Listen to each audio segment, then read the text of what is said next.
Pinabulaan ni dating presidential spokesperson Attorney Harry Roque ang kumakalat na balitang inaresto umano siya sa Netherlands kaugnay ng iniimbestigahang human trafficking case na may kinalaman sa umano'y Pogo Hub operations. Sa isang post sa Facebook nitong Martes, sinabi ni Roque na walang katotohanan ng tsismis na siya'y nadakip ng mga otoridad. "There is no truth to the rumors that I have been arrested," bahayag niya, kasabay ng pagdilinaw na may nakatakda siyang biyahe papuntang Vienna, Austria ngayong Nobyembre 25. Gayunman, sa isang video na inilabas ng vlogger na si Maharlika noong gabi ng Martes, makikita si Roque na nasa Netherlands pa rin at mismong siya ang nagkumpirmang hindi siya natulay sa planong paglipad papuntang Vienna matapos siyang ma-offload. Ayon kay Roque, "Wala pong nag-aresto sa akin, ako po ay malaya dito sa The Hague." Hindi pa niya ipinaliwanag ang dahilan ng kanyang pagka-offload, ngunit iginiit niyang walang kinalaman ng issue sa kaakibat na aligasyon ng human trafficking. Nag-ugat ang mga kumakalat na ulat matapos may ugnay ang pangalan ni Roque sa isang iniimbestigahang Pogo Hub na sinasabing sangkot sa trafficking at recruitment ng mga dayuhang manggagawa. Mariin itong itinanggi ng abogado at sinabing walang basehan ang mga akusasyon. Sa kabila ng pagkakaantala ng kanyang biyahe, sinabi ni Roque sa parehong video na nananatili siyang malaya at walang kahit anong kasong ipinapataw sa kanya ng mga otoridad sa Europa.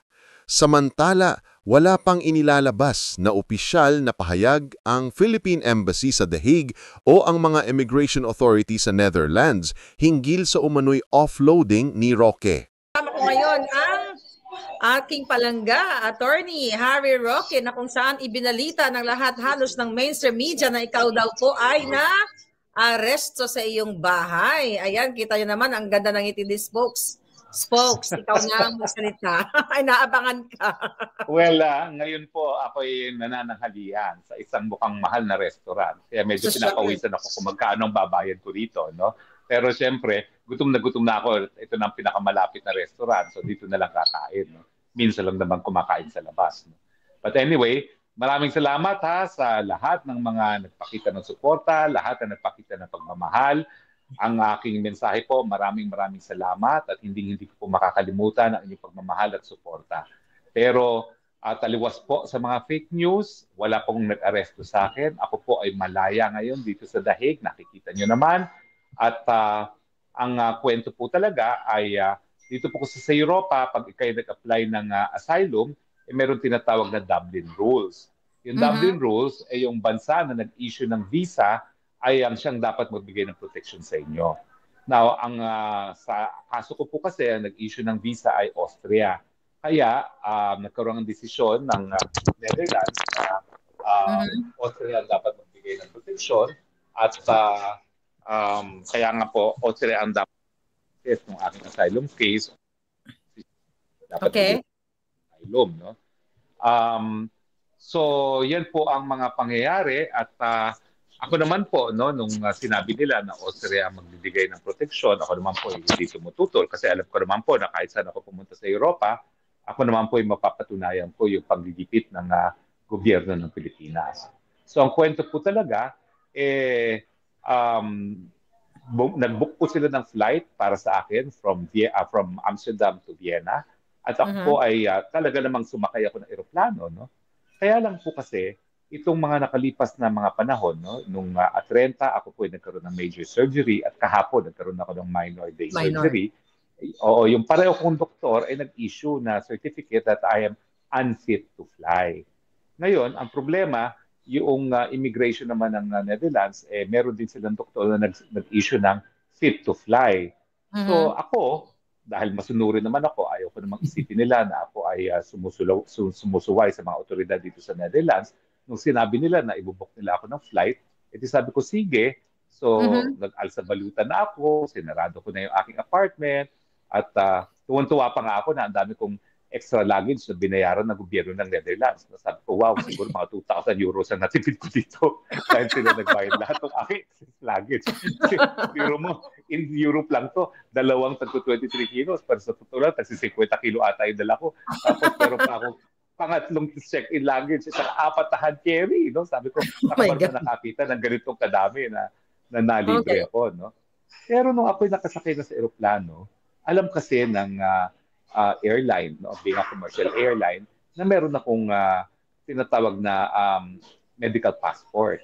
So, nung nakita nila ang medical passport ko, na meron akong certificate that I'm unfit to fly, ayun na, no, biglang naantala na yung paglipat ng eroplano at kinailangan linawin ng kapitan kung talaga ako'y pumapayag na lumipad. So, nung nakita na ko at tinanong ako na talaga ka bang lilipad, sabi ko, I thought I had no choice. Akala ko talaga, lilipad na ako ng Dutch government. So, sino pa naman ako para tumanggi? Eh, laki-laki na ng utang na loob ko sa Netherlands. 2 beses na ako inoperahan, no? Bakit ko naman sila susuwayin pa, no? 2 beses na ako nakinabang sa universal healthcare nila. Sabi ko, doon naman ako sa Austria makikinabang ng universal healthcare. Pero, tinanong ako, ikaw ba ay talagang gusto mong lumipad? Sabi ko, siyempre hindi. Kasi sabi ng 2 doktor na nag-opera sa akin, hindi ako dapat lumipad. O, di nung sinabi ko yung gano'n, sinabi naman nung taga-immigration ata yun, o hindi ko alam kung sino yun, baka airport police, but we have a certificate na ikaw ay fit to fly. Sabi ko, alam ko yan. 2 yung doktor na nag-certify. Pero ginawa lang nila sa akin, kinuha nila ang blood pressure ko at saka yung oxygen ko. Samantalang mga doktor na nag-issue sa akin ng mga medical certificate, mga doktor na nag-opera sa akin, no? So anyways, to cut a long story short, pinababa ako dahil in the end, of course, yung paniniwala ko talaga is what prevails. No, sinong paniniwala ko, is sarili kong doktor na nag-opera o yung doktor na kinuhanan lang ako ng blood pressure at ng oxygen. So hindi po ako natuloy sa flight sa Vienna. Disembark po ako at buti na lang yung mga nagmamahal sa akin, mga Pilipino na mga taga-Hague ay hindi pa ako iniwan sa airport at nagsasama-sama kami ngayon at magtatanghalian na nga. Yes, folks, kasi 4 hours ago, no, syempre mga nagmamahal sa'yo, sobrang dami, kinakalampag talaga ako. Maharlika, totoo ba yung balita na nadampot ka daw? Ito nga ang sabi ng Billionaire News, I don't know kung nabasa mo na to. Sabi dito, former presidential spokesperson Harry Roque has been arrested at a residence and is now being held at Schiphol Airport in Amsterdam, Netherlands, according to a source. So ang question ko, ang ano ko sa'yo, wala man lang pa question mark, di ba? Parang confirm na confirm. Based doon sa kanilang source. Ang question ko, sa tingin mo, saan nanggagaling itong not only bilyonaryo, ang politiko at iba pang mga news media. Sa tingin mo, saan nanggagaling itong mga source nilang mga fake news? Di dun sa best friend nating Bangag.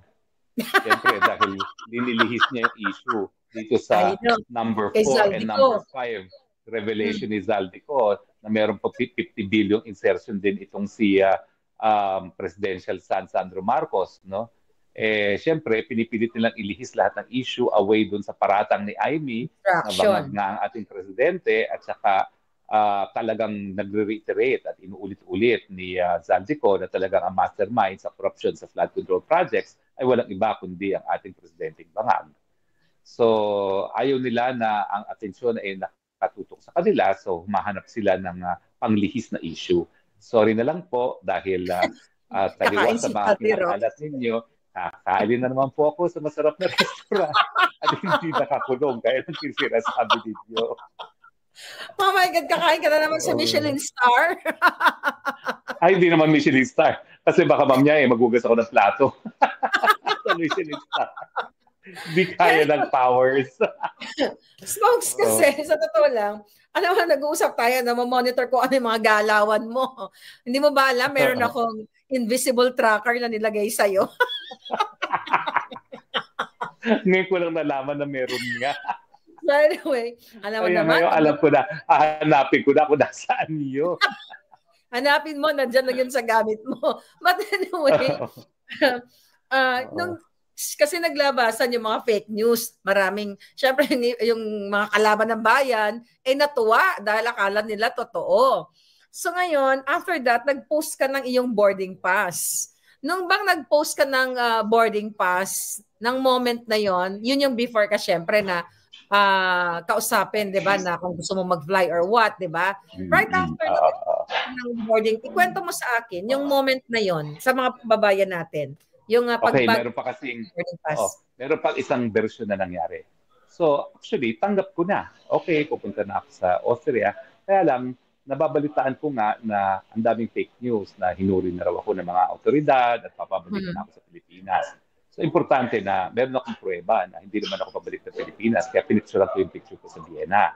Tapos, yung pinicturean ko yan, hindi pa ako linalapitan ng kapitan. At hindi pa ako linalapitan ng airport police. Kasi masunurin naman ako eh. Pupunta nila ako sa Austria, sige, hindi naman denied yung petition ko eh. Doon lang ipaprocess ang aking asylum. So, madali naman para purebahan yung aking asylum. Bagamat, nangangamba nga ako na bakit talagang atat na paalisin ako ng Netherlands papuntahin ng Austria, no? So, yung pinost ko yung aking boarding pass, yan was immediately before lumapit sa akin yung kapitan at saka yung dalawang airport police. Pero meron palang version na isa pa, na kaya ako pinababa talaga. Meron palang isang mukhang militar na police pala, na Pilipino, na maski bago pa ako pumasok ng eroplano, ay picture ng picture. Napansin na pala yun ng Police Netherlands. Okay. Na, kasi hindi ako dumaan sa usual way eh. Hinatid ako ng kotse, tapos pinaakyat ako ng eroplano, diretso na sa tube. Doon pa lang pala, meron na nagpicture sa akin na mukhang sundalo o pulis na Pilipino na naka-business class pa. So anyway, wala akong alam. In fact, ngayon ko lang nalaman ito. Ngayong nakalabas na ako ng airport at kakain, ngayon ko lang nalaman ito. Yan pala isang dahilan kaya ako pinababa. Kasi, oo, talagang inakos ng pulis pala yung Pilipinong yun. For security reason. Oo, at talagang tinignan ng telepono at kumpirmado na kinuhanan ako ng video na 10 seconds na pinabura. So, ang sama ng loob ko, bakit nila pinalipad yung taong yun? Dapat hindi nila pinalipad dahil as an asylum seeker, alam naman nila na may banta talaga sa buhay ko, no? At yun talaga ay pruweba na parang ang gobyerno natin ay talagang naglagay ng tao para subaybayan kung saan ako. At hindi ko alam kung ano pang plano nila kung ako'y nakarating ng Austria, no? Pero yun pala yun. After the fact, report sa akin na paakyat pa lang ako ng eroplano, merong isang mukhang sundalong Pilipino, pero naka-business class, na kuha ng larawan ko. At merong video. At kinumpirma sa akin na tinignan ng telepono at merong 10-second video nung aking pagpasok ng eroplano. Ako naman, iniisip ko naman, baka meron lang yun, no? Pero ang description is military looking na Pilipino, no? Well, anyway, actually, yung Pilipinong yun, hindi bumaba ng eroplano, tumuloy.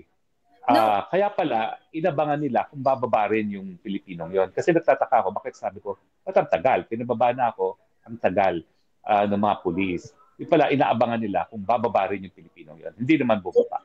Alam mo, Spokes, actually, nung nag-usap tayo kanina, di ba, dapat i-air kita, naka-live ako. Tapos, yun yung inano ka na, in-offload ka na, di ba? So, mayroon talaga tayong kababayan na nakasabay mo dyan sa aeroplano. Mayroon talaga. Ito, may video siyang sinend sa akin. Oo. So, hindi ko alam kung isa yan sa dahilan, kaya pinababa na ako ng police. Ito muna. Hold your breath muna. Sabi dito, ito sabi ng kababayan natin, kasi sabi niya, nakasabay ko si Spokes dito sa aeroplano. Ang sabi niya dito, sabi ko, nakita mo ba si Spokes? Sabi niya, oo. So nag-send sa akin ng video. Sabi niya, meron kasi ditong parang police na Pilipino na kanina pa nagmamasid. Sabi niya, I think kaya pinababa si Spokes Harry Roque kasi na-detect. Ito, eksakto. Ito, ito na-detect. So, ito, sinend niya sa akin. Spokes, sinend niya sa akin yung video mo na palabas sa aeroplano. Hindi ko lang pwede ipakita yung video kasi makikita yung mukha niya. So, I think pareho tayo ng, ang dami kasi nagmamahal sa'yo. May nakasabay ka mga Pilipino doon. So, ikwento, anong... Nakarating sa akin to na ako naman, wala kamalay-malay. Kasi ako masunurin eh. Ang ayaw na ayaw ko kasi dahil kaabogado kong tao, naging human rights lawyer Duterte, ayaw kong masabi nila na sumusuway ako sa kahit anong batas at kahit anong patakaran, lalong-lalo ng host government ng Netherlands na laki ng utang na loob ko, 2 beses na akong pinaopera, no? So, ako naman, tanggap ko, di punta ng Austria. Pero nagtaka talaga ako na biglang tinanong ako, gusto mo bang lumipad? Sabi ko, syempre, tinatanong mo ko, hindi. Pero akala ko naman, wala akong choice. Di nandito ako, sumusunod sa inyo. Pero kung tatanungin nyo, hindi. Kasi yung mga nag-opera sa akin, sabi, wag ako dapat lumipad. Pero yung nga nagtataka ako bakit biglang nag-iba yung isip ng mga Dutch police. I think yun na nga no dahil dito na alam nila hindi nila magagarantiya ang aking seguridad dahil hanggang loob-loob ng eroplano ay merong nakasunod sa akin na kaduda-dudang Pilipino. At ang sabi sa akin, parang gusto din yata bumaba nung ano na yon, yung police na yon, yung Yan na nga. ito, Oo, teka. yan yung inaantay siguro ng mga police Dutch. Kaya sabi ko, ba't kaya ang tagal nito? Alam ko matagal kasi gutom na ako eh. Sabi ko, ang tagal naman ito, ba't ayaw pa nitong bumaba? No? Yeah. Kasi ano yan eh, 3 silang police, 2 bumaba, yung isa na iwan.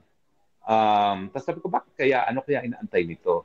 Yung pala, inaabangan nila kung bababa rin yung Pilipinong yun. Hindi naman bumaba. Hindi naman bumaba. So pupunta na ng Austria, baka, O, nasa Austria. Siya napunta na Austria. Oo. So, ngayon, itong mga, ang gusto kong, tanong sa'yo, anong masasabi mo sa media na hindi sila nagbe-verify, kaya talagang matag sila talagang sila ang purveyor of fake news. Na without any confirmation, wala man lang question mark na totoo bang na-aresto si Harry. Talagang confirm yung kanilang balita. Well, unang-una, hindi po ako na-aresto. Voluntaryo po yung pagsama ko. Kasi nga masunurin ako. Kaya lang, nung tinanong ako, gusto mo bang lumipad? Siyempre, hindi. Meron akong 2 medical certificate unfit to fly. Kaya lang, akala ko wala akong choice. So, nung tinanong ako, siyempre hindi. Pinababa ako kaagad. So, wala pong arestuhan. Pangalawa po, buong buhay ko po, inalay ko na dun sa karapatan ng malayang pananalita at malayang pamamahayag. Dahil naniniwala po talaga ako sa importansya nito mga karapatan nito sa demokrasya dahil wala namang kahit sino na may monopolya sa solusyon ng mga problema natin sa malayang pananalita at pamamahayag, mahahanap natin siguro solusyon dyan. Pero sana, hinihingi ko sa ating mga kapatid sa media at halos, ang dami-dami ko naman naging kliyente dyan sa media na yan. Na kapag sila nadidemanda ng libel, pag sila sinusupil ng mga matataas na tao, akong tagapagtanggol sa kanila, sana naman, with the freedom comes responsibilities.